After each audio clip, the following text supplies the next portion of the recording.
여러분, 오늘 우리가 읽은 이 본문의 말씀은 하나님의 약속과 기도에 대해서 우리에게 말씀하고 있습니다. 다시 말해서 하나님의 약속, 하나님의 축복에 있어서 기도는 어떤 역할을 하는가, 이것에 대한 것을 우리에게 보여줍니다. 여러분, 이 본문의 내용은 이렇습니다. 아브라함의 아들 이삭이 40세에 리브가를 아내로 맞이합니다. 그런데 리브가가 그의 어머니, 이삭의 어머니 사라와 마찬가지로 임신을 하지 못합니다. 그래서 아이가 없었습니다. 오늘 본문에 보면 이 이삭과 리브가가 아이가 없었던 시간이 약 20년 정도였던 것을 우리가 알 수 있죠. 이삭이 리브가를 아내로 맞이한 것이 그의 나이 40이었는데 야곱과 에서를 얻었던 것이 이삭의 나이 60세라고 했습니다. 그러니까 20년 동안은 불임이 계속된 것입니다. 오늘 중요한 것은 21절인데 21절 말씀에 보면 이삭이 임신하지 못하는 그의 아내 리브가를 위하여 여호와께 간구하였다 그랬고, 여호와께서 그의 간구를 들으셨으므로 그의 아내 리브가가 임신하여 아들을 낳은 것을 우리에게 보여줍니다. 하나님께서 이삭의 기도를 들으신 것이죠. 그리고 리브가에게 아이를 주신 것입니다.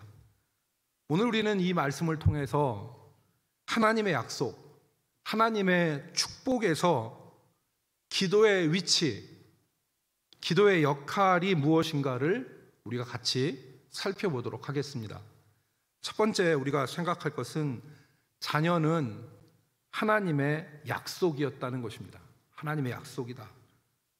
오늘 문제는 아이였지 않습니까? 오늘 리브가가 아이를 갖지 못했는데 이 아이는 하나님의 약속이었어요. 하나님이 아브라함에게 약속하시고 아브라함에게 축복하신 것이 두 가지가 성경에 분명하게 드러나죠. 그 하나가 자손이었고 다른 하나가 땅이었습니다. 하나님이 아브라함을 부르셔서 너 있는 동서남북을 바라봐라, 내가 이 땅을 너에게 주겠다. 첫 번째 땅의 약속. 두 번째 하늘의 별과 바다의 모래와 같이 너의 자손들을 번성하게 하겠다. 이게 하나님의 약속이었습니다. 그런데 여러분, 우리가 여기서 한 가지 주의해야 될 것은 하나님이 아브라함에게 약속하신 이 땅과 자손을 세상적인 복으로만 우리가 해석해서는 안 된다는 것입니다. 무슨 말이냐? 하나님이 아브라함에게 드넓은 땅을 주시고 그리고 많은 자식을 주신 것을 오늘날 우리의 시각과 같이 아브라함이 하나님을 믿었더니 땅 부자가 되었다, 아브라함이 하나님을 믿었더니 그의 자녀들이 잘 되었다 라고 하는 그런 세상적인 축복으로만 바라봐서 나도 그렇게 돼야 되겠다라고 성경을 바라보면 우리는 성경이 말씀하시는 정말 중요한 것들을 잃어버리게 된단 말이에요. 오늘 성경은 오늘 우리에게 정말 중요한 것을 말씀하는데 바로 땅과 자손은 아브라함이 누리는 복이기도 하지만 궁극적으로는 하나님께서 타락한 시대에 구원을 이루시는 하나님의 기초, 하나님의 밭으로 주신 거예요. 열매가 자라나는 그 밭. 여러분, 우리가 성경을 쭉 읽고 있는데 성경을 부분만 보면 그 부분을 자기의 입맛대로 해석할 수 있어요. 그러나 우리가 성경을 처음부터 구속사적인 맥락에서 바라보고 있지 않습니까?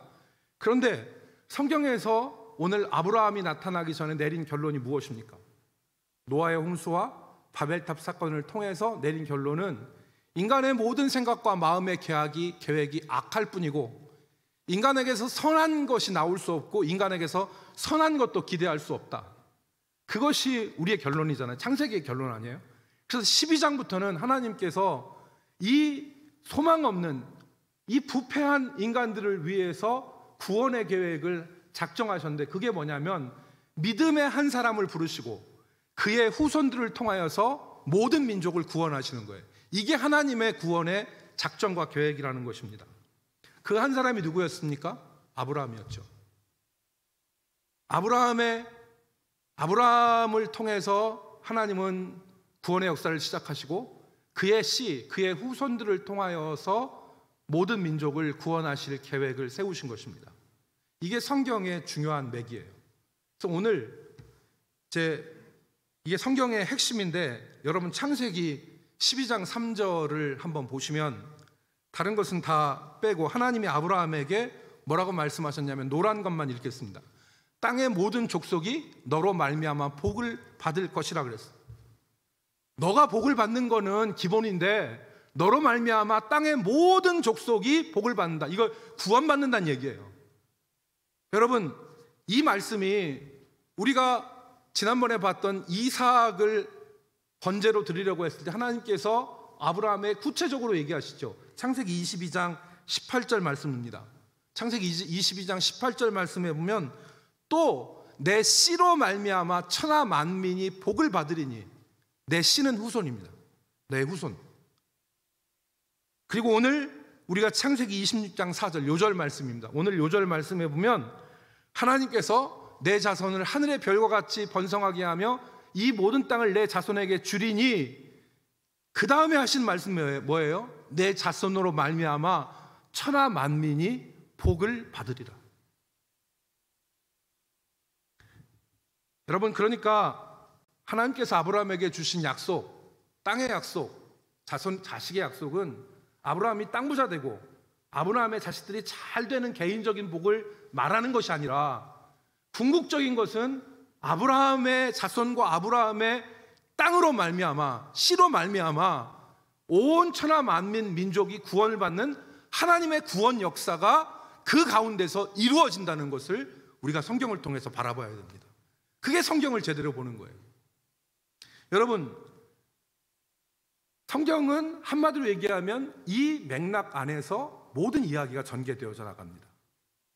하나님께서 자신이 선택한 믿음의 사람들을 통하여서 하나님의 나라를 세워가시고, 그 믿음의 자손 가운데 예수 그리스도, 아브라함과 다윗의 자손 예수 그리스도의 세계라, 아브라함의 후손 가운데 믿음의 씨를 통해서 하나님께서 온 세계 민족을 구원하시는 역사, 그것이 바로 성경입니다.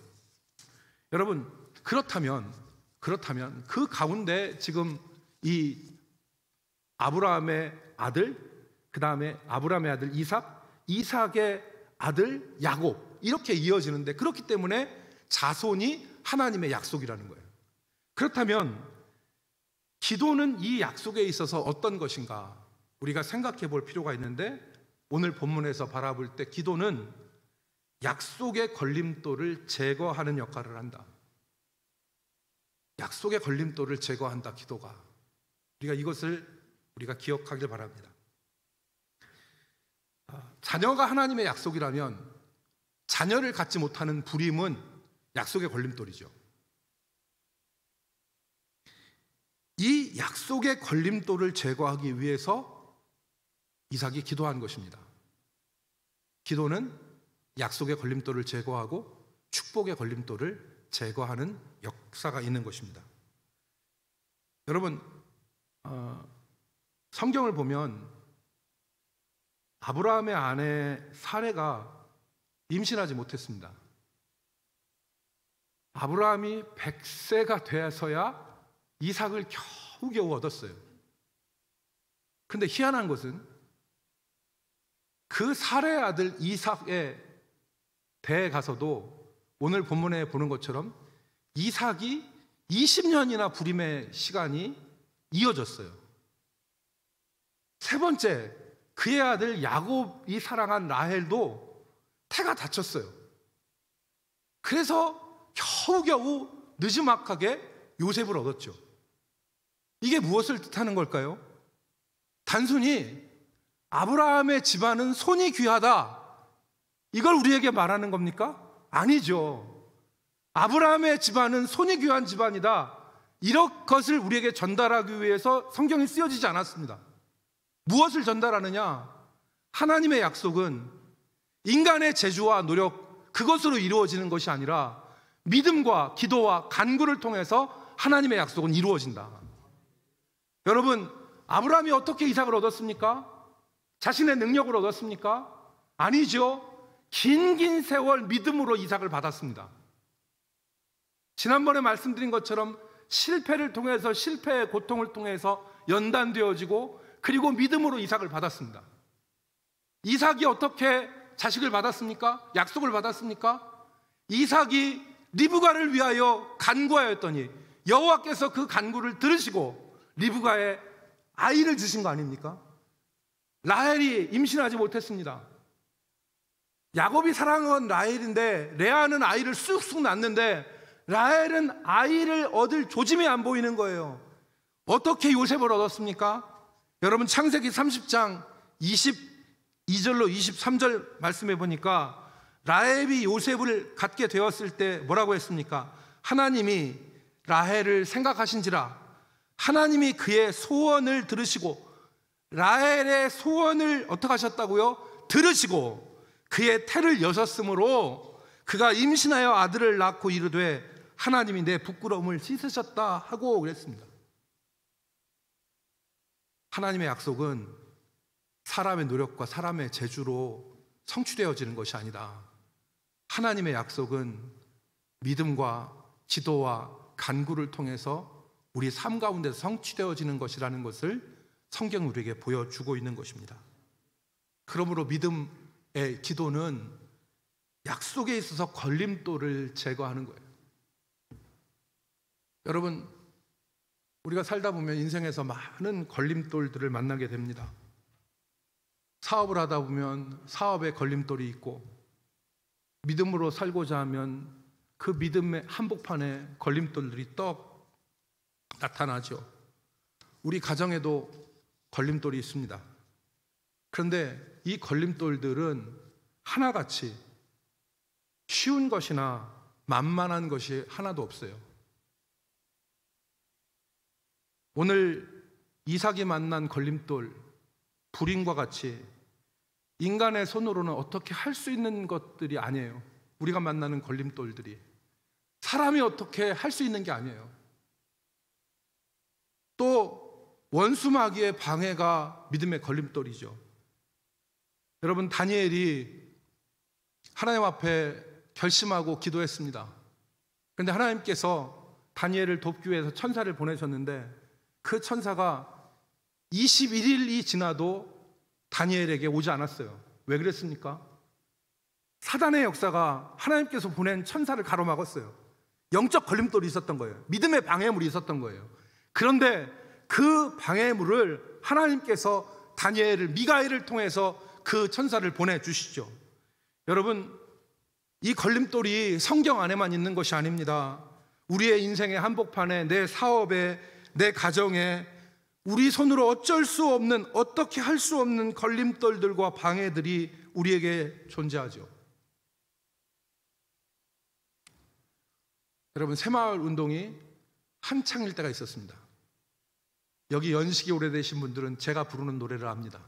새벽종이 울렸네, 새아침이 밝았네, 너도 나도 일어나 새마을을 가꾸세, 둥딴 새벽종이 울렸네.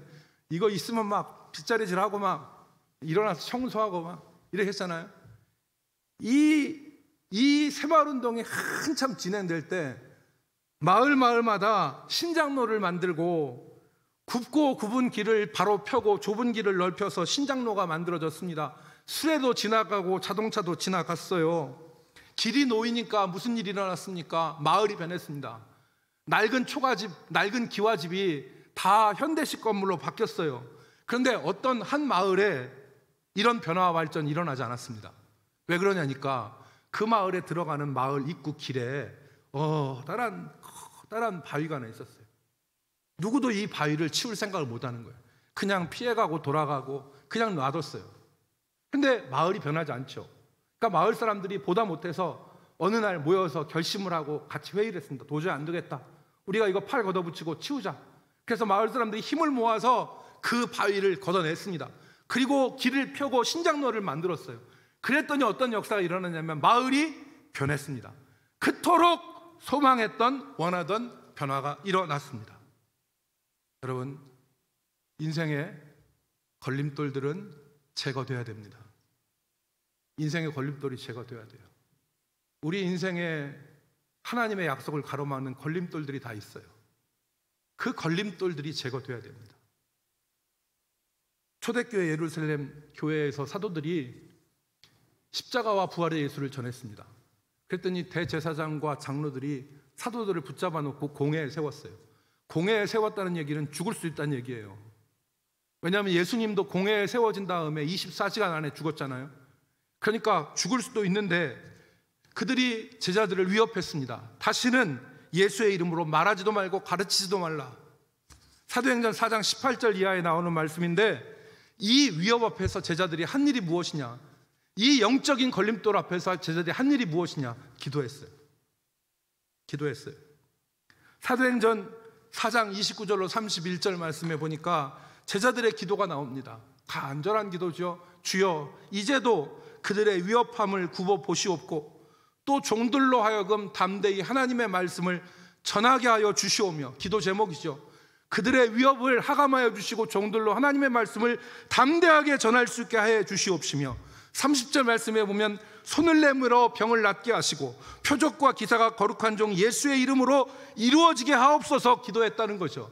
그랬더니 31절 빌기를 다음에 모인 곳이 진동하더니 무리가 다 성령이 충만하여 담대히 하나님의 말씀을 전하니라 그랬습니다.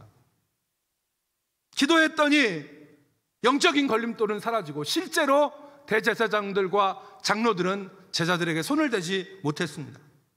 오늘 우리가 이 말씀을 통해서 도전받아야 될 것은 우리 인생에, 우리 가정에, 그리고 우리 믿음에, 우리 사업에 걸림돌들을 어떻게 우리가 바라보고 있느냐는 거예요.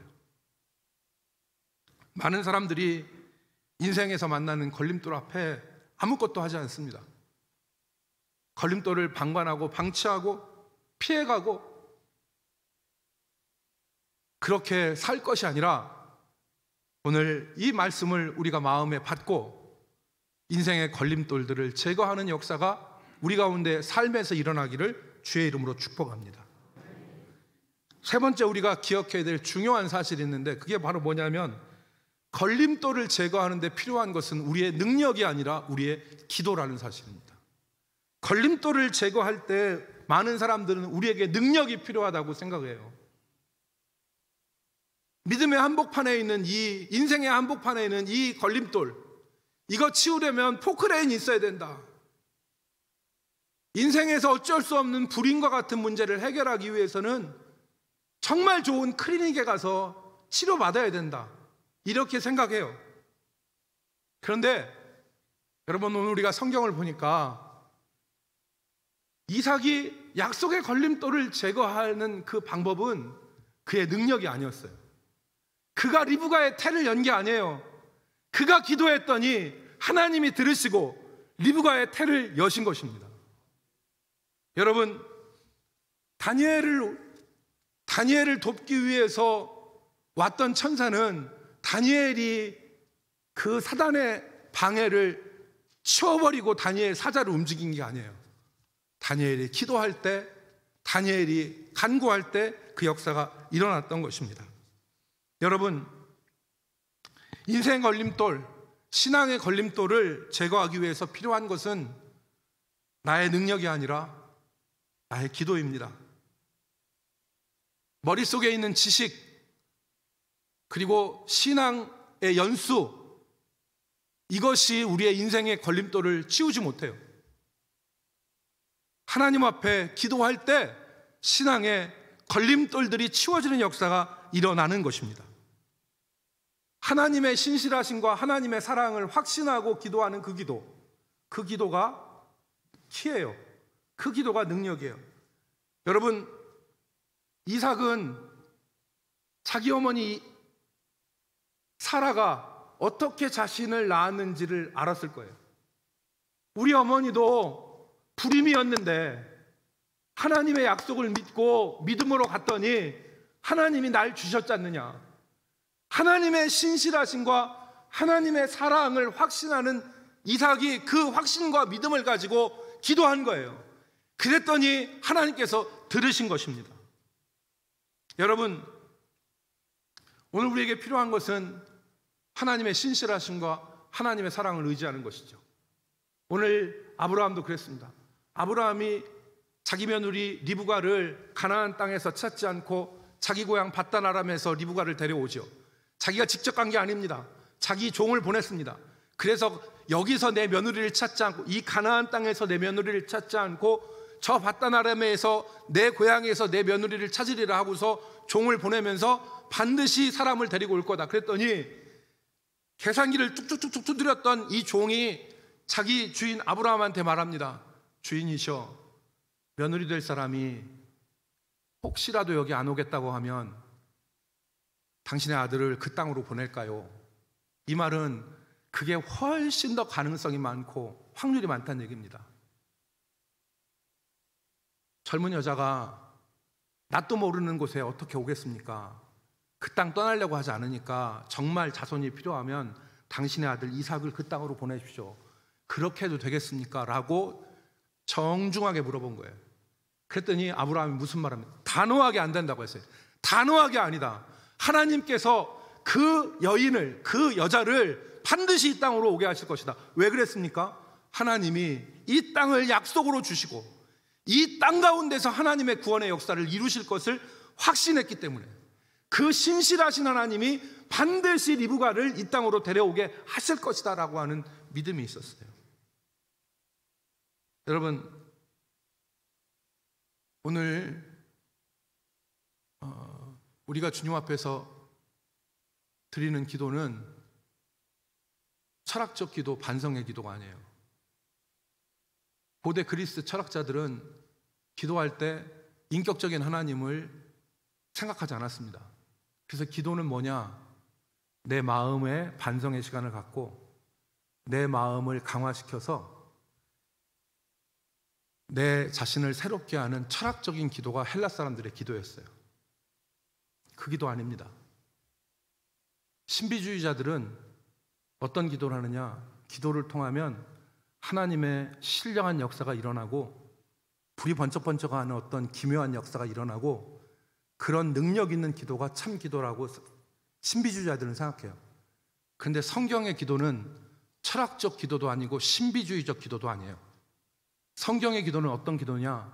성경의 기도는 하나님의 신실하심과 사랑을 확신하는 가운데 하나님 앞에 나가는 믿음의 기도예요. 이게 성경의 기도입니다. 오늘 하나님의 신실하심과 사랑을 의지해서 자신의 인생 앞에 놓여있는 문제, 그 문제들을 놓고 기도로 하나님 앞에 아뢰는 우리 성도들이 되기를 주의 이름으로 축복합니다. 우리가 오늘 여기에 있는 말씀처럼 단순하게 아브라함이, 이삭이 리브가를 위하여 기도하였더니 하나님이 들으시고 리브가에게 자식을 주셨다라는 이 말씀대로, 오늘 우리가 남편을 위해서 기도하였더니, 오늘 우리가 아내를 위해서 기도하였더니, 오늘 내가 내 아들과 내 딸을 위해서 기도하였더니 하나님이 그 간구를 들으시고 응답하시는 역사가, 그래서 인생의 걸림돌들이 제거되어지는 역사가 우리의 삶에서 일어나고 시작될 수 있기를 주의 이름으로 축복합니다. 마지막으로 한 가지 더 말씀드릴 것은, 기도는 교실이 아니라 운동장이다. 여러분, 기도가 우리 신앙에 있어서 교실에서 이론으로만 존재하는 것이 아니라 운동장과 같이 존재하기를 간절히 소망합니다. 기도는 이렇게 하는 거야, 기도는 이렇게 해야 돼 라고 하면서 머릿속에서 생각만 하는 기도, 그 기도가 아니라 운동장에서 뛰는 것과 같은 기도가 우리 가운데 일어나기를 간절히 소망합니다. 여러분, 뜀틀 넘기 있잖아요. 막 달려가서 뜀틀 넘는데, 뜀틀 넘기를 교실에서 이론만 가지고는 안 돼요. 교실에서 뜀틀 넘기 어떻게 합니까? 뜀틀은 막 달려가서 발구름팔을 정확하게 딱 밟고, 그리고서 몸을 상체를 앞으로 숙이고 뜀틀 매트 앞에 있는 3분의 2 지점을 두 손으로 짚은 다음에 힘껏 앞으로 나가서 뛰어넘는 거다. 이게 뜀틀 넘기의 이론이에요. 그런데 이 이론만 가지고 뜀틀을 넘을 수 있느냐고. 기도는 교실이 아니라 운동장이에요. 오늘 우리가 이 말씀을 듣고 변화를 소망해야 될 것은 그동안 교실 안에서 이론으로만 대하던 기도가 운동장으로 나가는 역사가 필요한 것입니다. 정말 하나님의 신실하심과 사랑을 확신하고 하나님 앞에서 진지하게 기도하는 것, 그 기도가 약속의 걸림돌을 뽑아냅니다. 그 기도가 약속의 걸림돌들을 치우는 거예요. 새벽에 기도하고 골방에서 기도하고 때로는 요나가 처했던 인생의 풍랑과 물고기 뱃속에서 우리가 기도해야 됩니다. 그 인생의 걸림돌을 방관하고 방치하고 그리고 포기하고 주저앉아 가만히 아무것도 하고 있지 않는 것이 아니라 기도의 운동장으로 나가서 하나님을 바라보는 것입니다. 하나님 앞에 서는 것입니다. 여러분, 스탠리 그랜츠라고 하는 조직신학자가 있는데 이 스탠리 그랜츠라고 하는 이 사람이 오늘 기독교가 직면한 가장 큰 위기가 무엇이냐? 오늘 기독교가 직면한 가장 큰 위기는 교회에 대해서 적대감을 가지는 반기독교적 분위기가 가장 큰 위기가 아니다. 또 믿는 사람들의 숫자가 줄어드는 성장의 둔화가 기독교의 위기가 아니다. 기독교의 위기, 교회가 직면한 가장 큰 위기는 하나님의 백성들이 전심으로 정직하게 기도하지 않는 것, 이것이 가장 큰 위기다. 여러분, 오늘 본문에 보면 이 기도가 얼마나 중요한지 나와 있습니다. 기도는 거룩한 전파성을 가진다. 오늘 우리가 이것을 알 수 있는데 이삭이 하나님 앞에 기도하였더니 리브가도 기도하더라. 이삭이 기도했더니 리브가도 기도하더라. 오늘 본문 22절에 보니까 이삭이 기도하여서 자식이 야곱과 에서가 뱃속에 있는데 얘네 둘이 전쟁을 하는 거예요. 이 리브가가 뱃속에서 이런 일이, 엄청난 일이 일어나니까 리브가가 어떤 일을 했습니까? 창세기 25장 22절, 그의 아들들이 그의 태 속에서 서로 싸우는지라 그가 이르되, 리브가가 이르되 이럴 경우에는 내가 어찌할꼬 하고 가서 여호와께 묻자온대. 리브가가 기도했다는 말입니다. 여러분, 이게 쉽게 넘길 수 있는 말이고 흘려보낼 수 있지만 이 말은 무슨 말이냐? 리브가가 여호와 앞에서 하나님의 말씀을 듣고 하나님과 교통하는 살아있는 신앙으로 살았다는 것을 우리에게 전달하는 것입니다.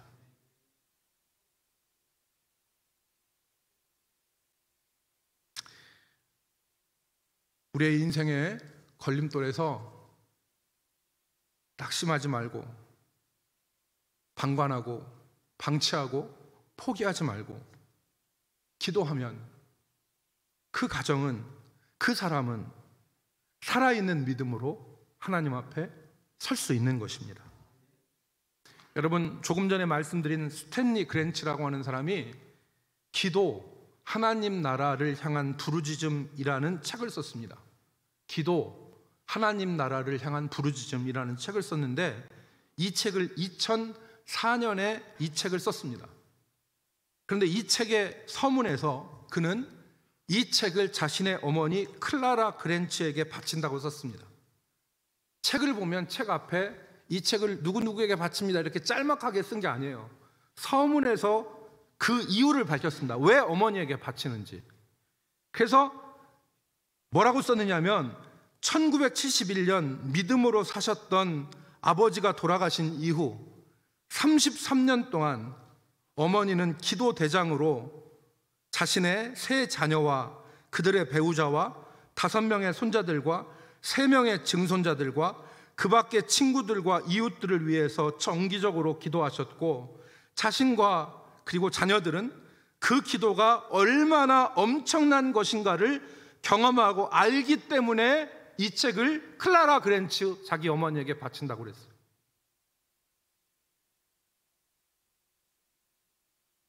오늘 우리가 기도할 때 인생의 걸림돌, 그 걸림돌이 어떤 걸림돌이라고 했습니까? 내가 그냥 이렇게 치울 수 있는 걸림돌이 아니에요. 내가 손을 쓸 수 없는 불인과 같은 문제라고요. 사단의 방해 역사가 있는 그런 문제라고요. 그런 문제 앞에 이건 안 돼, 이건 포기해야 돼 라고 방치하고 방관하고 주저앉는 게 아니라 하나님 앞에 그 문제를 위해서 기도하면 하나님이 걸림돌을 제거하시고, 그 걸림돌이 뽑아질 것이 아니라면 하나님이 새로운 신장로를 내십니다. 인생의 새로운 신장로를 내시는 거예요. 정말 이건 안 되겠다 싶은 거, 기도해도 소용없다 하는 거, 이 문제 놓고 걸림돌 앞에 그냥 방치하고 방관하고 주저앉아 있는 게 아니라 그 문제를 놓고 기도하면 하나님이 그 걸림돌을 뽑지 않으시면 새로운 길을 내시는 것입니다. 그래서 기도가 중요한 거예요. 사랑하는 성도 여러분, 인생에 존재하는 걸림돌은 믿음의 기도로 제거될 수 있습니다. 하나님의 신실하심과 사랑을 의지해서 기도할 때 내 능력이 아니라 내 기도를 통해서 하나님이 역사하시고, 그 기도를 통해서 우리는 살아계신 하나님, 그리고 살아있는 믿음으로 살 수 있습니다. 부디 기도의 운동장으로 나가서 하나님의 역사를 경험하는 우리 성도들이 되기를 주의 이름으로 축복합니다. 기도합시다. 아버지, 인생에서 부딪히는 우리 가정의 한복판에, 내 사업의 한복판에, 내 믿음의 한복판에 박혀있는 이 걸림돌들을 주님, 내 능력이 아니라 기도로 제거하게 하시고 우리가 살아있는 믿음으로 하나님 앞에 살게 하여 주시옵소서. 우리가 다른 어떤 것보다도 기도하는 아버지, 기도하는 어머니로 살게 하시고, 또 그 가운데 자녀들의 삶에 놀라운 하나님의 은혜의 역사들이 일어나게 도와 주시옵소서. 예수님의 이름으로 기도 올리옵나이다. 아멘.